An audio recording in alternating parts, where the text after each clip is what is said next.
All right, thanks. So it's great to have the chance to talk with you today.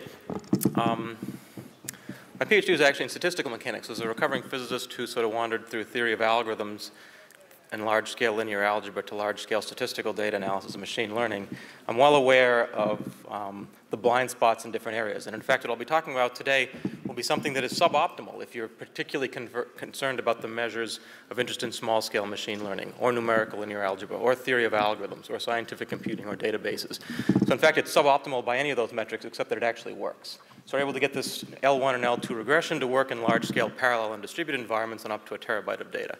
And so as sort of a point of contact with this meeting that I'm not going to have a chance to talk about, but we've done a lot of work more generally, is to sort of understand the question, what do large social and information graphs look like? And in my experience, people think they look like on the left, cuts into nice structure, whereas in fact they look something more like what's on the right, some hairball that reveals more about the visualization algorithm than the data itself. So you heard an example about this morning when Carlos said, you know, what you want to do is come up with something and the graphs partition nicely and so on and so forth. So even if you don't naively think that they look like this, the algorithmic tools and machine learning and data analysis decisions that you make at various points in the pipeline implicitly assume they look like on the left, whereas in fact they typically look like more on the right. Now that's false if you're dealing with 100-node graphs, but if you're dealing with 1,000-node graphs, or million-node graphs, or billion-node graphs, that's true. And so the question is, can we go beyond sort of the simple statistics that people compute, triangles closing, degree distribution to measure large-scale heterogeneity, to do something a little bit more sophisticated, find small clusters, you know, for example. And so more generally, but related to that, the goal here is to sort of do what I'll call very large-scale vector space analytics. And so when you're dealing with small-scale things, you know, 1,000 nodes or a million-node graph, data set, people will typically think about the data as a matrix or graph. And then it's very natural to compute things like eigenvectors and correlations and orthogonality and that sort of thing. You're probably familiar with latent semantic analysis. At very, very large scale, the data is in a database, and it's more natural to think about it in terms of logical operations you can do on it, joins and selects and so on, which are conceptually much, much simpler operations, right? And so the question is, can you take the small scale stuff and port it up to large scale? Can you do vector space computations at very large scale? And the answer is not obviously yes. Right? Eigenvectors and correlations and orthogonality just require an enormous amount of communication to be exactly orthogonal. But the answer is not obviously no. There's been a huge amount of work on random sampling algorithms, and it says that you can get epsilon close to the optimal solution in very strong senses of the word, in theory and in practice, by drawing a small number of samples. You need to compute them intelligently, but by drawing a small number of samples. So the question is, can we do that? And what the claim is going to be is that randomized algorithms will help you out here. And so why randomized algorithms? So if you think about traditional matrix algorithms, direct and iterative methods, interior points, simplex, these sorts of things, either you're doing this, or you're calling code that does this, or you're calling code that calls something that does this. They're designed basically to work in RAM, and they optimize flops, floating point operations, right? They're not particularly well designed for problems that are particularly large or parallel or distributed. They're not particularly well designed when communication is a bottleneck, and you can think of that, you're in a data center or you're in multiple cores, and so you have to deal with parallel issues. Or when the data has to be accessed via passes, either in a streaming setting or sort of logical passes if you need to do an iterative algorithm and MapReduce, for example, which isn't necessarily the right thing to do, but that's something that you can do and that I'll revisit later. Randomized algorithms are better in very strong senses of the word in worst case theory. Because they have randomness, they're oftentimes simpler and easier to implement, but they also fuzz stuff out just a little bit if you do it right. And so what you see is regularization in the sense that machine learning learners use the word, except folded into the algorithms. You get faster and scalable algorithms, and you implicitly regularize. And you can map to scalability and some other things. So I'm not very good sort of with rather complicated things, so I want to talk about very simple things today. I'm going to talk about over-constrained regression. So the setup, to give you some letters, is you have a tall matrix A. You have lots of data points with a small number of features. A lot of what I say will extend to small number of data points, large number of features, large number of data points, large number of features if you have a low rank parameter. A lot of what I say won't, but some of it will. So you have a tall matrix A, and if you have a tall matrix A and a right-hand side vector B, you want to do a regression. There does not exist a vector X such that AX equals B, right? So what you want to do is find the best such vector, and so you minimize a norm. And there's a way to parameterize norms, which is an error measure with P. So P can be 1 or 2 or 3 or infinity. And so you might want to minimize the 1 norm or the 2 norm. So the 2 norm is the Euclidean norm. The 1 norm is, and the 2 norm is the Euclidean norm. And if you optimize that, you're solving the least squares problem. Just vanilla least squares. The 1 norm, if you optimize that, you're solving least absolute deviations. And so if you're like me back in high school or college, whenever you learned about this, you know, they presented a picture. They said, you know, you can optimize the sum of the residuals, or you can optimize some of the squares. For some reason, some of the squares seemed more natural. And they told some story about Gaussians and why it made sort of sense. But really, the answer is you can compute the L2 norm. You can't compute on L1 norms. L1 norms are least absolute deviations. It's a linear program. It's just a much harder thing to deal with. So what I'll be talking about today can deal with both cases. They are harder things to deal with, and so you see you get weaker results. You get improved robustness, but it comes at a price, so we'll see that. So what I'll be considering is, think of 1 billion by 1,000. Could be 10,000 or 100, depending on the details of the situation, but very rectangular setups.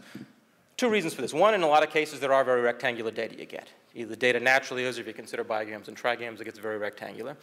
The other is that thinking about these very rectangular cases is a good model for algorithm development, in the sense that if you want to consider low-rank approximations or latent factor models, the best advances in the last 10 or 15 years have been gotten by considering the very over-constrained regression problems. So today I'll be talking about very tall matrices. You see it on the top right there, very tall matrices. You're over-constrained, and we're going to be considering L1 and L2. Now, with respect to large scale, there's large with a lowercase l. The data might fit on your machine, and you need to do something like call QR, which is something a geneticist will do, but QR doesn't run, which it doesn't run on matrices of size a couple thousand by 1 million or 500,000. You might be large with a capital L, and in the latter case, you're going to be in a parallel or distributed environment. So we'll consider both of those today. So you might be in Amazon's EC2 or in a Hadoop cluster of some form. So the lighting's not great, so I don't know if you can see the sub-bullets, but what I first want to talk about is randomized regression in RAM, to give you sort of the basic ideas, if you're large with a lowercase l. And then the third and the fourth bullet there that you may or may not be able to see says we're going to consider least squares in a parallel environment and least absolute deviations in a distributed environment. So if you understand the basic idea of how this approach is done, the bottom line to making it parallel and distributed after a huge amount of work is do the same thing but worry about communication and not flops. But the way you instantiate that's going to matter a lot in detail. So I want to describe the situation in RAM because, as I said, this is not, I think, the usual perspective that people in algorithms or numerical linear algebra or machine learning would adopt on this problem. But it sort of identifies the blind spots in each of those areas and tries to exploit that arbitrage to get things to actually work. So there's two things you need to know. Remember, we're tall. And there's going to be a big difference between low precision solutions and high precision solutions. Roughly, low precision solutions are going to be something that are 1 or 2 digits of significance. High precision solutions are going to be 5 digits, maybe machine precision 10 or 15. If you want low precision, the thing you need to worry about is something called leverage, statistical leverage. If you're familiar with the hat matrix statistics, that's what it is. And statistical leverage measures sort of how outlying a data point is. It's a diagonal element of the eigenvectors on the low rank space. Right? If you want low precision, you need to get that. Or you need to do a random projection or rotate to a place where those things are uniform. If you want high precision, you need to worry about the conditioning structure. And the simplest version of that is just the condition number, the ratio of the top to bottom eigenvalue. All right? Low precision is about eigenvectors. High precision is about eigenvalues. You can guarantee good low precision solutions if you capture the outline, the leverage score structure. And you can guarantee good high precision solutions if you iterate with a conditioning algorithm. That's the short version. These definitions hold for L2. There's going to be generalizations to L1. So in the interest of keeping things simple, here's a simple algorithm for least squares regression. Look at the tall problem. Compute the leverage scores, which are the diagonal elements of the projection matrix onto the matrix. Use that as an important sampling distribution. So sample uniformly, but bias yourself towards the outliers, the things that stick out in some sense. Now, those are either mistakes, in which case as a prudent data analyst, you'll use this as a regression diagnostic tool and flag those, or those are the most interesting things. And it may make sense that you're using least squares regression, not because it's the right thing to do, but it's the only thing you can compute with. And so it's not surprising that things might stick out relative to a model that you know is obviously wrong. All right, so if you're confident that these are not errors, maybe you want to bias yourself towards them.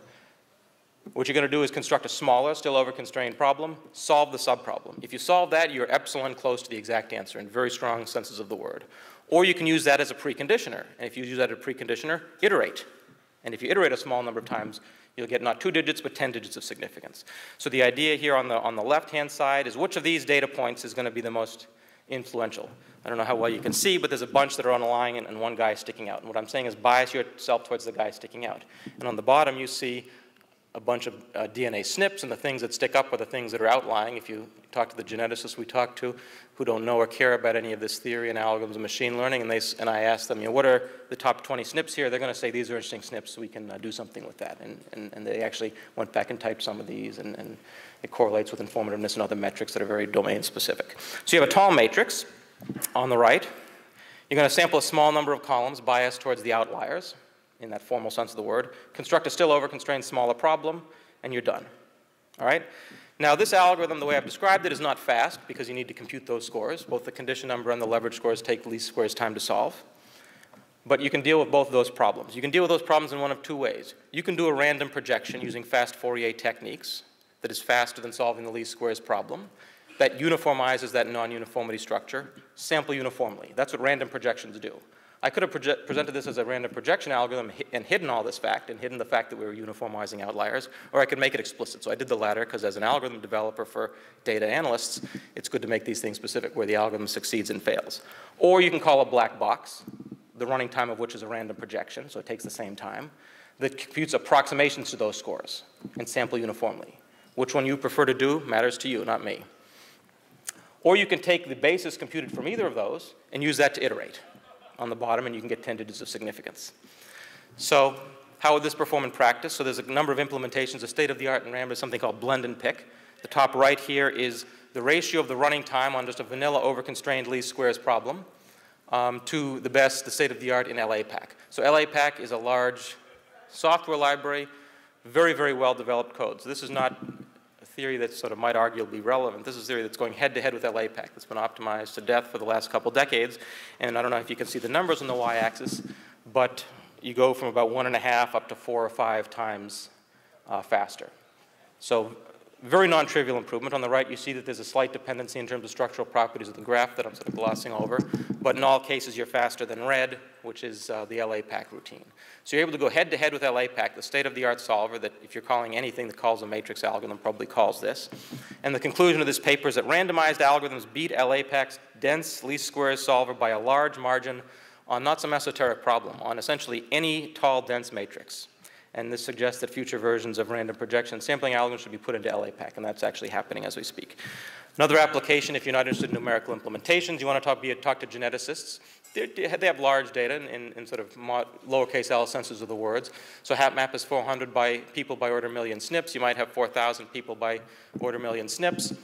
And you want to do something like compute QR or the SVD or CUR or something, a low-rank approximation that depends on actual SNPs rather than eigenSNPs. This is a picture from one of our papers that shows sort of visual support for the out-of-Africa hypothesis. You might want to do population genetics. You might want to do personalized medicine. Can you call QR as a black box on a matrix of size, a couple thousand by a couple million? So the answer is no. If you try and do something a little bit smarter, you can get it to work, and it takes some time. I think this particular thing on this particular machine was 20 minutes. That's not so bad unless you want to do that 1,000 times as part of a cross-validation experiment. So that starts to add up. And then you realize, geez, I have an error in my parameter, so I need to do 1,000 more times. So if you can speed stuff up by a factor of 5 or 10 in these genetics and astronomy applications, we've also applied these things. That's very non-trivial. So these randomized matrix algorithms have been a big success story, I think it's fair to say, in high-precision scientific computing and numerical linear algebra.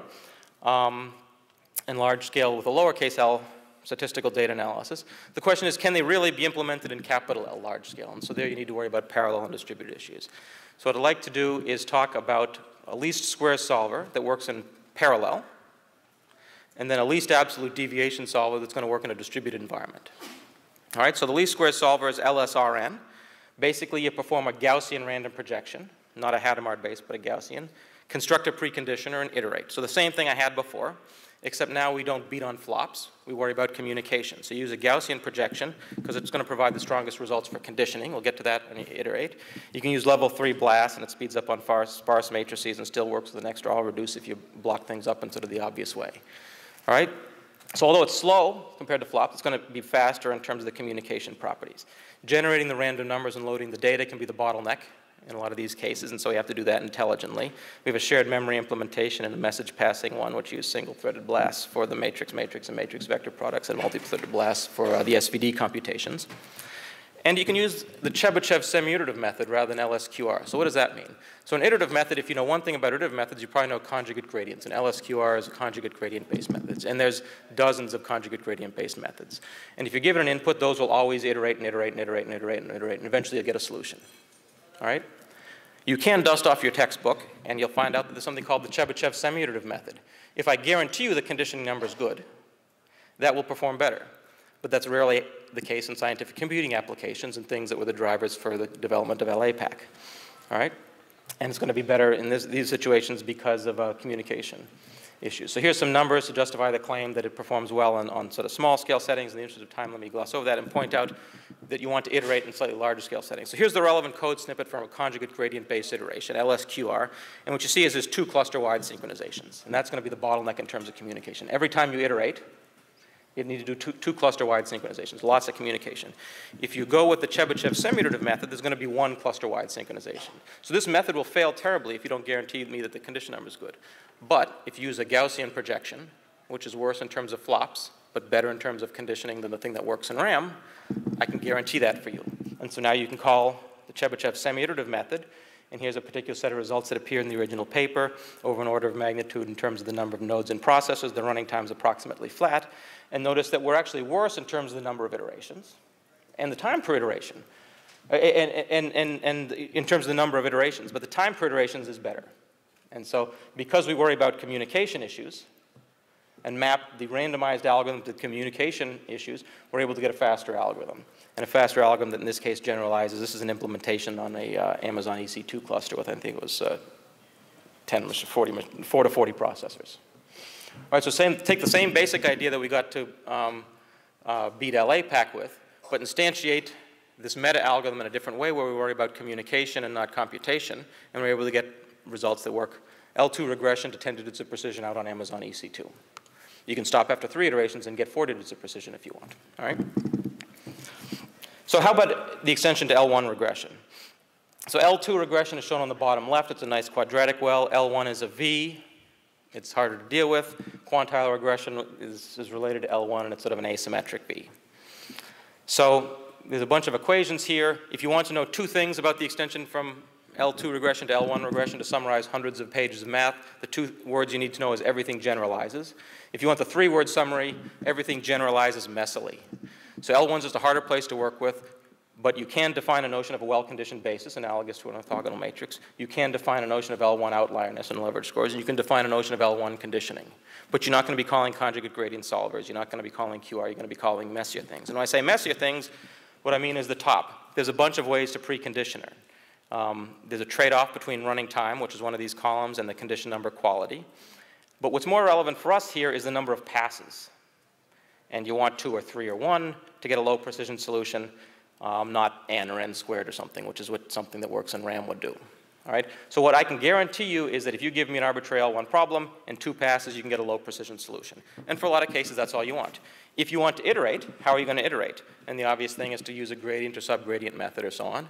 And that will give you n is the low dimension, m is the high dimension in that passes column on the bottom.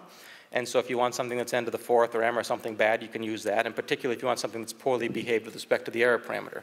If you want something that's well behaved with respect to the error parameter, epsilon, you'd like the iterations to depend on log 1 over epsilon and not 1 over epsilon. And so if you use a variant of the method of inscribed ellipsoids, that does very well. It's low dimension times log 1 over epsilon. It has the drawback that it requires n to the 7/2. So that's relatively a lot. So low dimension cubed time. But in the distributed setting, the computation is going to be relatively free. It's the communication that's the bottleneck. And I'll show you what I mean by that. But we'll just eat that cost, and it's not going to cost much because the computation's the bottleneck. So evaluate on a bunch of data sets. I've been talking about it in terms of random sampling, and you have random access, and you close your eyes and pull something out. It turns out the same ideas can be implemented in a map and reduce type setting. The mapper for each row of A, remember you're very tall. Let P be the probability, that's this outlier score measure, the L1 leverage scores, and let K be an index, and emit a key value pair on number 2 under mapper. The key is the index of the row that you might be choosing. The value is the actual row, rescaled by the probability. And then the reducer phase, you collect the row vectors associated with a given key, and you call a black box, and then you iterate that process. The point is that multiple subsampled solutions can be done in 1 step. So here's a figure, and I won't go into the top because you probably can't see it because of the resolution, that shows that it works to low precision. If you want high precision, how do you do this? And so it turns out you can use a variant of the method of inscribed ellipsoids, which is basically a bisection method that works in higher dimensions. And the point is that at each iterative step, this is also true at the first step where you compute the first low precision solution, you need to compute a function value and a gradient. All right? You can compute 1 of those in time t, or you can compute 100 of those. And it doesn't take time 100 t. You can implement this as a matrix vector multiply, and you can do a single query, you can do multiple queries. And to give you just some numbers on the 10-node Hadoop cluster on a 0.1 terabyte, to do 1 query takes 280 seconds, to do 100 queries, namely get 100 solutions, it takes 328 seconds. So marginally more time to do a factor of 100 more work. If you take those 100 solutions and combine them in smart ways, you can get a good initial guess, you can get good iterations, and the resolution you may or may not be able to see, but you can get on the initial guess, I think it's 10 to the minus 2 to the 10 to the minus 4 precision. If you iterate 100 times, you can get that down to 10 to the minus 10 on the x-axis. And if you iterate 3 times, you can get that down to 10 to the minus 4. So you don't need to iterate 100 times. Do 2, 3, 4, 5 iterations. So very, very modest number of iterations. Each iteration, you don't maintain state. You write out. You know, that's the proxy for communication.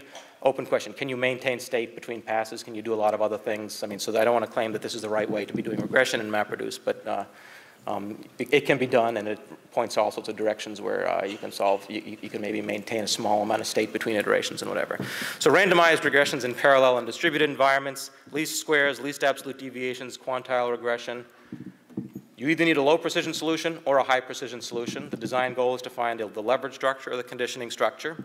And if you can get that to work in RAM, if you beat on flops, and now there's a number of examples, you can get that to work in parallel and distributed settings on up to, we have it on a terabyte of data by worrying about communication using Chebyshev semi-iterative or method of inscribed ellipsoids or those sorts of things like that. So with that, let me wrap up. And I think it's almost lunchtime, and either there's questions or I'll be around for the rest of the day.